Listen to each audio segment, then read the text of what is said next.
Hello and welcome to this tutorial. My name is Amanda, I'm a hand embroidery artist, and in this video I'd like to share with you 5 different ways you can stitch block letters. The first way is a very simple way, and that is to simply outline the letter. For this particular letter, I am stitching using some variegated floss, and I'm using the stem stitch. I'm not going to be going through specifics of how to perform each stitch, but I'll link to some tutorials below if you're interested in learning. But for this tutorial, I wanted to share with you some stitch suggestions, as well as some tips to make the letters look really nice, because I know firsthand how frustrating it can be to stitch letters sometimes. I'm rambling a little bit, so let me get back to the tutorial. When you outline letters, the best way to go about doing it is to stitch each line individually, so you should start and end each thread on each line. This is especially important for points and right angles and any sharp corners because you want those to be really defined. It will also help so that the thread won't show through to the front. By carrying your thread too much, it can just turn into a really messy back. The stem stitch is only one of so many different outline stitches you could use. Some other favorites are back stitch, chain stitch, and split stitch.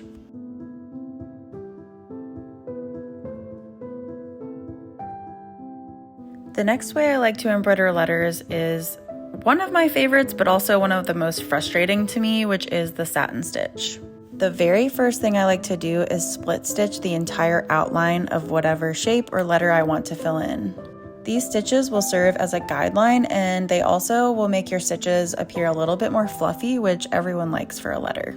I know it takes a little bit more time to do, but honestly, it makes such a difference if you do this, so definitely give it a try next time you want to do a satin stitch letter. For this example, I'm just using 2 strands of floss to split stitch it.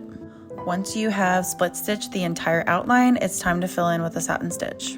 And just to be clear, the satin stitches should lay over top of the split stitch line. The split stitch line should basically not be visible at all.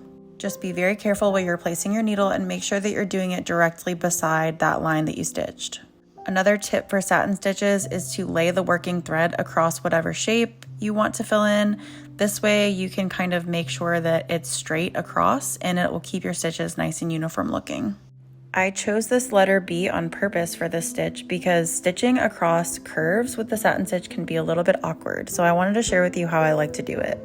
I personally like to lay down some stitches spaced out apart from one another in order to figure out the direction I want my stitches to go, because when you're stitching curves, these stitches will slightly fan out or change directions. Spacing them out will allow you to mark the direction, and it will also help you to achieve a smoother stitch in the end. Once I am happy with the direction of those spaced out stitches, I'll go back through and fill in the rest of the gaps. This is so much easier than going from one end to the other without planning it out. It just never seems to lay right or work very well for me when I do that. And I'm pretty happy with the way this bee turned out with that technique. The next way I like to do letters, I like to call ombre letters. If you like to do any sort of color shading or gradient, the long and short stitch is a really nice choice for embroidering letters. What I like to do is pick a dark, medium, and light color. I like to make sure that the values are somewhat close together so that the colors blend pretty subtly. When I'm working the long and short stitch for these letters, I like to use 1 strand of floss. I think it's way easier to blend these colors together that way. I like to start from dark to light. I want the darker portion of the letter to be on the bottom, so I'm starting towards the bottom of the letter first. I fill in about 1/3 of the letter C, and then I'm going to move on to the medium color, and I overlap this color into the darker color. I think one mistake a lot of people make is that they don't overlap the colors enough, and then it looks very obvious where the color changes are. You want to do this in a very random and very sporadic way, and you also want to make sure that you're overlapping very well into that color. It's probably going to feel weird, but I promise you it will make it look so much nicer if you do this. I filled in another 1/3 of that letter with that color, and then I moved on to the lightest pink color and filled in the top 1/3 of the C. Finally, to finish this off, I went ahead and filled in the very tip of the C with the light pink, and then I went back through and filled in the little bottom tip of the C with the dark red color.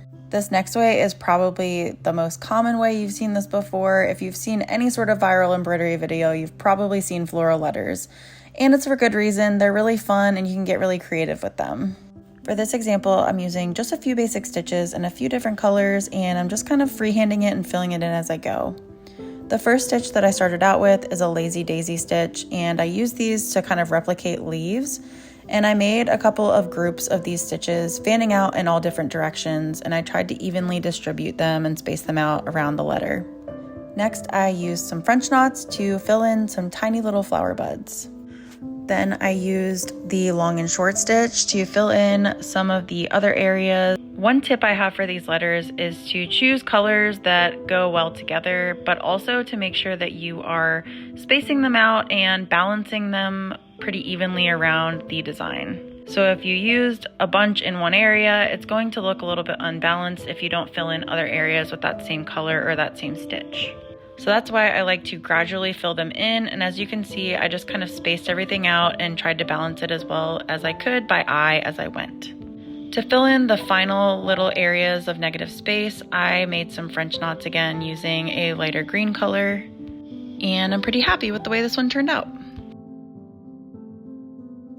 The final way is a little bit similar to the previous example, but I just wanted to share with you how you can create a lot of texture with varying stitches. This way is kind of an abstract or geometric way, and I basically just drew a bunch of triangles and squares across the width of the letter E.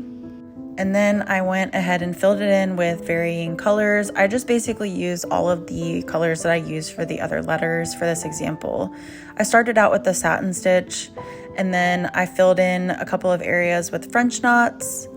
And for some of the thinner lines, I used the back stitch. Again, I just tried to make sure that I evenly distributed the colors and the different stitches so that the letter looked pretty balanced. And those are all of my different ideas for filling in some display letters. I hope you guys enjoyed this video. Please like and subscribe if you'd like to see more embroidery content. And please check out my Patreon if you're interested in more video tutorials similar to this. Thanks!